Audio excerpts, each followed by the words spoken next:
seguimos con el sector del transporte, de la movilidad, pero probablemente en muchos sentidos nos pasamos al otro extremo, porque en el mar las cuestiones no están tan adelantadas desde el punto de vista de la electrificación de la demanda todavía. Y tenemos con nosotros a Francisco Laje, presidente de SimNaval. SimNaval es una empresa dedicada a los servicios técnicos navales para cruceros y mercantes, con operaciones en Barcelona, Santo Domingo y Miami. Y además Francisco es también miembro de la Junta del Colegio Oficial de Ingenieros Navales y Oceánicos de España y nos va a hablar sobre una realidad ya también bastante ilustrativa, por así decirlo, y bastante también, seguro, ilusionante, que es ese primer barco europeo multipropósito, 100% eléctrico y con cero emisiones. Así que, Francisco, gracias por estar con nosotros hoy y cuando quieras. Gracias por la invitación. Vamos a ver un vídeo del barco que construyó el astillero SimNaval, diseñó y construyó, cero emisiones, y luego tendremos ocasión de hablar un poco sobre ello. Parece un barco normal, ¿no? Es un barco normal, pero no emite y prácticamente no hace ruido. El sector marítimo, se ha hablado muy transversal, ¿no? En el ámbito energético, atacarlo desde un solo frente pasa como la transformación a la descarbonización, es imposible, ¿no? Tenemos soluciones que se pueden adaptar a un tema eléctrico y soluciones imposibles de adaptar a un tema eléctrico. Y aprovecho la ocasión para destacar que el sector marítimo también requiere de la energía nuclear como una solución viable única para el gran transporte mercante. Pero bueno, eso es otro debate. Nosotros enfrentamos hace años internamente un reto que era cómo acompañar la transformación puerto-ciudad con un aporte tecnológico. Es decir, las ciudades ya se han encaminado a la reducción de emisiones, sin entrar en si eso beneficiará o no al cambio climático, pero sí hay una realidad de reducir las emisiones de forma notable en las ciudades. Y los puertos, como esa transición entre la ciudad y los grandes buques de emisiones mercantes, tiene una flota técnica propia, ¿no? Es decir, el puerto, además de la flota terrestre que da servicio portuario, tiene toda una flota que da servicio a los buques que llegan, remolcadores, buques de amarre, buques de prácticos, gabarras de residuos, limpieza, etcétera, autobuses náuticos. Es decir, toda la flota portuaria quedaba fuera de los grandes debates del transporte marítimo, ¿no? ¿Cómo solucionamos los cruceros que emiten cuando llegan a nuestros puertos? ¿Cómo solucionamos la tasa de CO2 que tiene un contenedor cuando se transporta desde Asia hacia Europa? Y los remolcadores, grandes consumidores portuarios, quedaban fuera de la ecuación. De hecho, hay un estudio europeo cofinanciado con universidades españolas, en las que concluye al final que la flota portuaria la deja para un estudio ulterior porque es tan diversa y tan difícil de homogeneizar para hacer una sola solución que vamos a atacar primero los grandes consumidores. Nosotros entramos a evaluar esa flota portuaria y la primera sorpresa que nos llevamos es que las horas de trabajo que tienen estas embarcaciones no son tan grandes, es decir, el tránsito del buque en el puerto es el menor tiempo que está en el puerto, donde estás cargando y descargando, con lo cual toda la flota auxiliar de apoyo tiene consumos pequeños, con lo cual la robustez de los equipos que había que diseñar nos permitía prototipar de una forma mucho más sencilla. No nos íbamos a encontrar con los retos que supone un barco mercante, que cualquier equipo que instalas requiere de una robustez y unas pruebas previas que te lo instalen en un buque mercante cuesta mucho. En un barco portuario, dado que tiene una intensidad de uso menor y que además está en el puerto, cualquier sustitución es rápida, nos permitía poder atacar con más tranquilidad cualquier reto tecnológico nuevo. Y luego, algo que es evidente para todos, que el barco portuario puede recargar, con lo cual las autonomías que requiere un barco mercante no las requiere un barco portuario.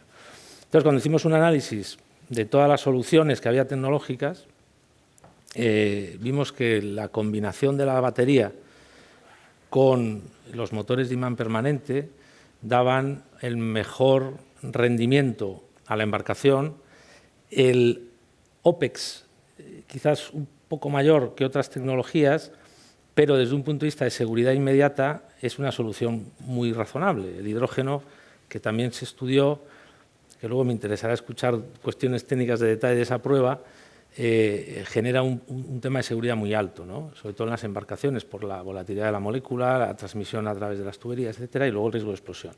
Por otro lado, el amoníaco, que en el sector naval está muy puesto encima de la mesa como combustible alternativo para hacerlo en combustión, tiene un problema de toxicidad altísimo, con lo cual la formación de tripulaciones para una embarcación de puerto es incompatible, ¿no? Trabajamos con el personal con formación razonablemente media, comparado con grandes quimiqueros que son los que pueden operar con amoníaco. Con lo cual decidimos que las baterías eran una solución y cuando salimos al mercado a buscar la solución hecha, ¿no? Porque parece que el marketing nos dice que ya está todo resuelto, no había absolutamente nada disponible para instalar en un barco. Nosotros como astillero, al final nosotros somos un astillero y el concepto del astillero es un concepto de empresa integradora, distintas soluciones que integran un producto final, ¿no? Adaptado a unas necesidades.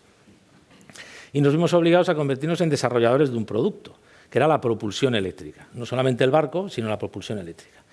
Y esto ha sido una gran ventaja porque al desarrollar el producto desde la perspectiva del constructor e integrador del barco y muy cerca del operador, porque en un momento determinado de nuestro desarrollo teórico y la búsqueda del prototipo, surge un armador con interés en ser también pionero en el sector y tener una embarcación de estas características, que es la que hemos visto, ¿no? Esto es una embarcación comercial, no es un prototipo.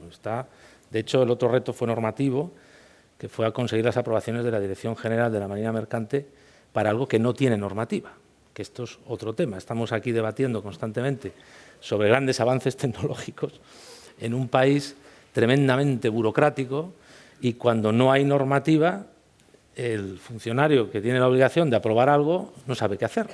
Con lo cual hay que recurrir a guías de recomendación internacionales y a la buena voluntad del ámbito funcionarial para lograr la aprobación. En este caso, todo se circunscribió a Barcelona, que es donde tenemos el distrito marítimo, y se logró la aprobación, no voy a decir sin problemas, pero hubo colaboración para alcanzar la aprobación.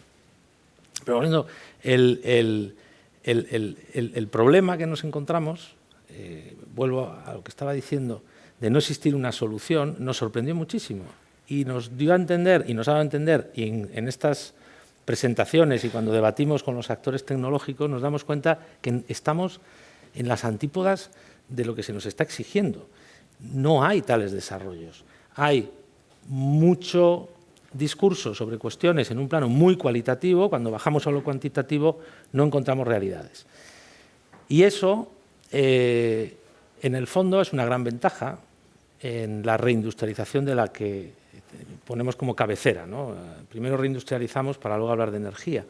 Y es que existe una oportunidad que no existía antes para que podamos desarrollar tecnologías y competir tecnológicamente con nuestros iguales europeos, porque ya no tenemos que recurrir a la compra de equipos, podemos generar los equipos. Se está dando el caldo de cultivo para desarrollar cosas aquí. Y eso, que nosotros lo hemos descubierto, permite que ahora tengamos múltiples consultas de Europa de cómo hemos sido capaces de integrar todo esto. Actores importantes de la industria que tienen los equipos de forma dispersa, hablando con nosotros para que podamos usar su equipo en nuestras integraciones, porque al final lo que hemos hecho es coger tecnologías dispersas, unirlas, llevarlas a la optimización de uso, sobre todo con modelos matemáticos llevados a software, que es donde está también el éxito de todo este proceso. Una de las cosas que me ha gustado mucho, Luis, de tu intervención ha sido decrezcamos el consumo. No tengamos unida la curva. Y, por ejemplo, el otro día en una presentación que estaba el responsable de I+D de Balearia conocéis, ¿no? la naviera que hace el tránsito en el Mediterráneo, han decidido limitar, reducir el consumo de una de sus embarcaciones, tardando 20 minutos más en llegar, ¿no? Todo lo contrario de lo que parece. Esos 20 minutos más, y en el ámbito naval hay que entenderlo, cuando un barco enfrenta dos resistencias, ¿no? Aquí somos todos ingenieros, podemos hablar de estas cosas, que en otros foros no se puede, es todo como muy cualitativo.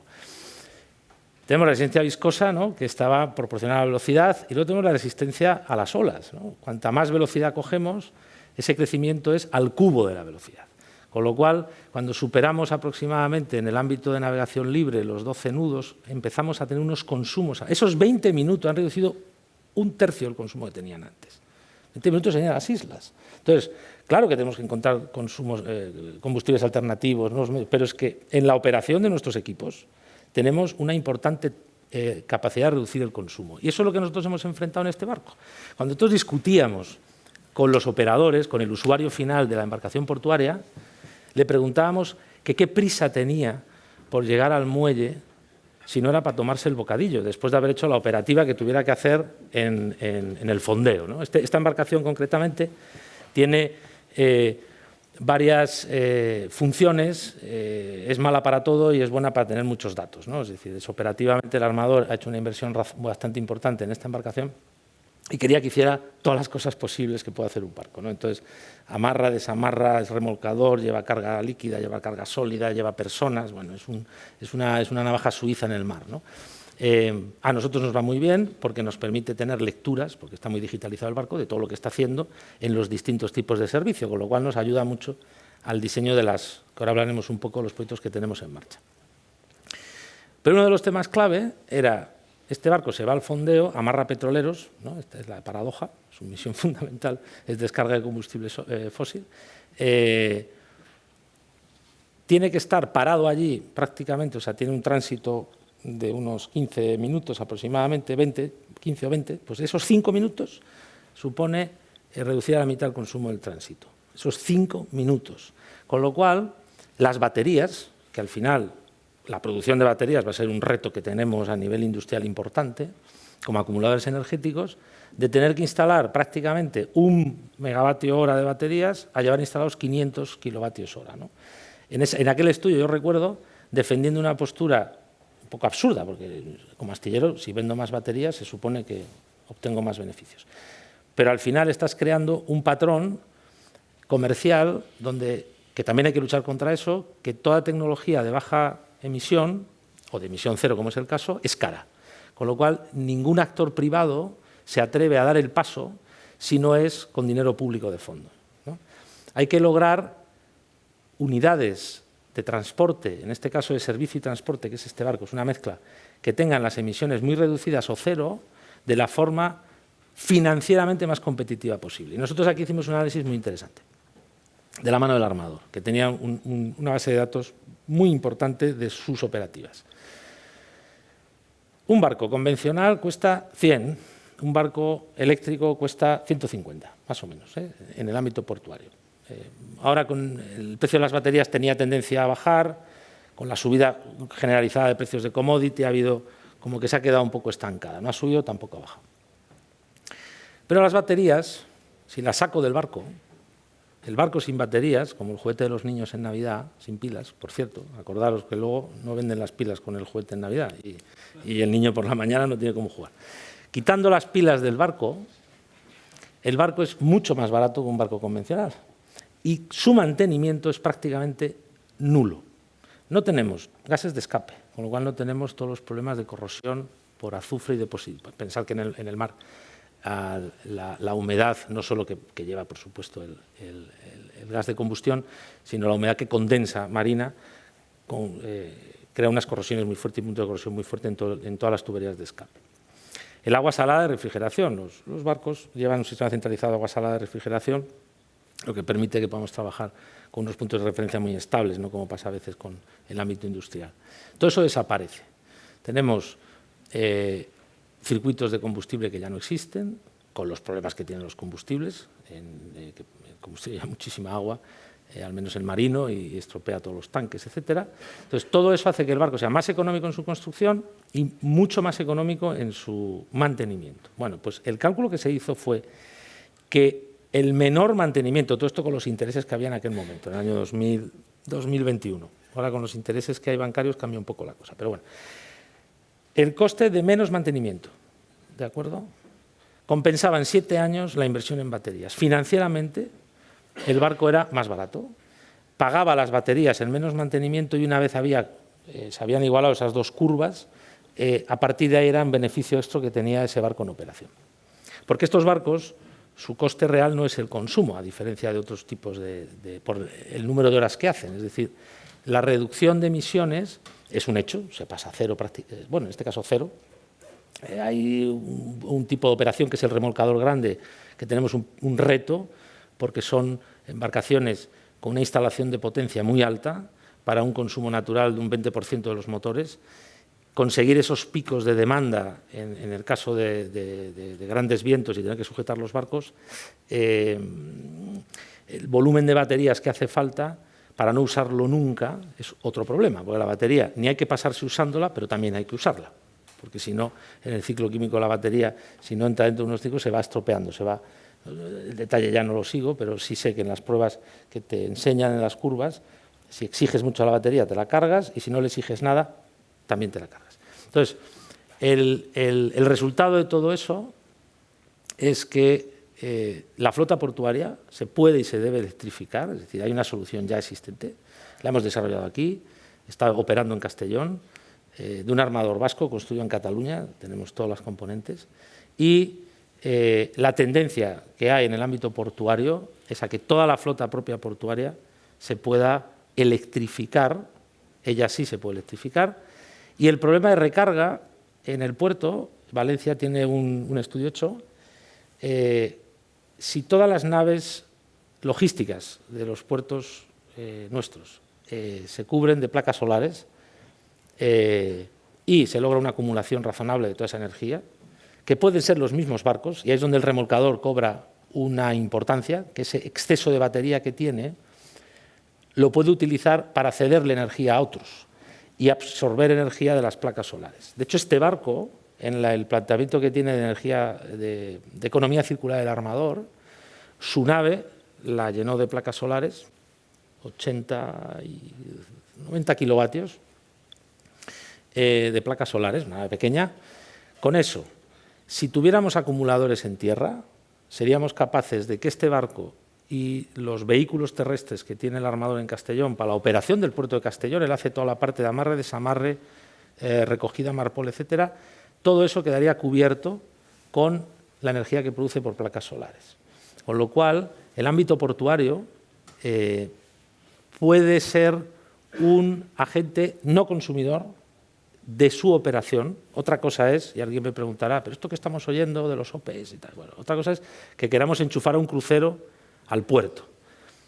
Pero eso es otro debate, porque eso es una ciudad que viene a mi ciudad que le tengo que dar energía a otra ciudad, ¿no?, que es un crucero. Y eso tiene otra aproximación, porque ya se está haciendo, de hecho están aprobadas todas las licitaciones, se está ya aprobando un concurso, el puerto de Barcelona, con lo cual la red de recarga posible de la flota propia es factible solo con un pequeño sangrado de los megavatios que se van a instalar para los buques que llegan a atraque. Y este es el resumen del avance que se ha logrado, es que tenemos desarrollado aquí la embarcación portuaria, 0 emisiones, y ahora lo que tenemos en marcha es mejorar cuestiones en materia de ruidos, de vibraciones, de baterías, y este es el otro tema interesante, que no se ha hablado hoy aquí de forma expresa. Creo que otra oportunidad importante que tenemos de negocio a nivel nacional es la fabricación de baterías. Además de la fabricación de pilas, que se va a empezar en Badajoz, la batería aplicada o desarrollada para cada aplicación concreta, tanto en su parte de hardware como en la parte de software, nos estamos retrasando en eso, cuando China, 15 años por delante, ya está haciendo la segunda vida de las baterías, porque la batería, que se habla de su capacidad de reciclaje, etcétera, el análisis que nosotros hicimos es, yo instalo baterías en los barcos, que son grandes consumidores, ¿no? Esas baterías, cuando pierden su capacidad y ya no me dan las autonomías que espero, las puedo utilizar en tierra como acumuladores, y uno de los acumuladores principales son las viviendas, las ciudades. Barcelona, hay un estudio hecho que podría ser autosuficiente con placas solares y baterías. No necesitaría el consumo propio de la ciudad. Eso, lógicamente, no hay que pensar en negativo. ¿Dónde consigo yo? No, vamos a hacerlo por etapas, las etapas. Primero, pongamos baterías, que estoy seguro que lleva baterías para compensar los picos, porque el hidrógeno, ¿no se va con pila de combustible? Claro, necesita baterías para cubrir los picos, ¿no?, que es el tema que tenemos en los barcos, que está muy bien la pila de combustible, pero en cuanto le pides no aguanta, necesita baterías. Toda la batería instalada en el transporte pesado en 10 años son baterías para el ámbito doméstico, con lo cual esa segunda vida de las baterías, cuando en el ámbito doméstico, porque todos sabemos que está compuesto de celdas, las celdas empiezan a ser muy desiguales y no me sirven, tenemos una tercera vida, que es la recuperación de celdas que tienen aún las características adecuadas para toda la movilidad ligera, monopatines, motos pequeñas, carros de movilidad reducida, etc. Con lo cual hay 3 vidas de la batería que tenemos tiempo en esos 30 años para encontrar la fórmula de reciclaje que existe de todo el material que tiene la batería. Con lo cual, todo esto no sabíamos nada hace 4 años, nos hemos metido de lleno y hemos encontrado unos campos de desarrollo muy interesantes que nos posicionan, de hecho, al nivel del... Bueno, no, a un nivel muy alto, porque barco de estas características real operando solo hay este. Hay un remolcador híbrido, diésel eléctrico, ya empezamos, ya no es eléctrico 100%, con lo cual la batería es residual. Entonces está diseñado con bus de continua, pero trabaja con generadores. No han tenido que enfrentar el reto de la autonomía propia, de que no hay una alternativa a las baterías dentro del equipo. Y bueno, podríamos hablar de otro tema, que es la seguridad de las baterías, que también es muy importante, que las tecnologías químicas que usa la batería todas emiten gases combustibles en caso de fallo térmico, pero algunas emiten oxígeno y otras no. Nuestros coches estamos sentados encima de una batería que emite oxígeno, la NMC, cuando falla, por eso se prenden solas y no hay quien la apague. Y luego están las que se han usado en este barco y que ya se están empezando a utilizar en vehículos que no emiten oxígeno, con lo cual es como una fuga de combustible que con un gas inerte se puede apagar perfectamente. Eso es otro tema importante, el detectar qué tecnologías nos interesan a nivel nacional desarrollar en materia de seguridad y tener muy en cuenta, y nosotros aquí, esta fue la parte más importante con la Dirección General de la Marina Mercante, todo este análisis de riesgo de seguridad, no criminalizar las baterías porque haya baterías que no cumplen ciertos requisitos, ¿no? ¿Perdón? Ah, perfecto. Y ya está, como gran resumen, esto es, sí. Gracias.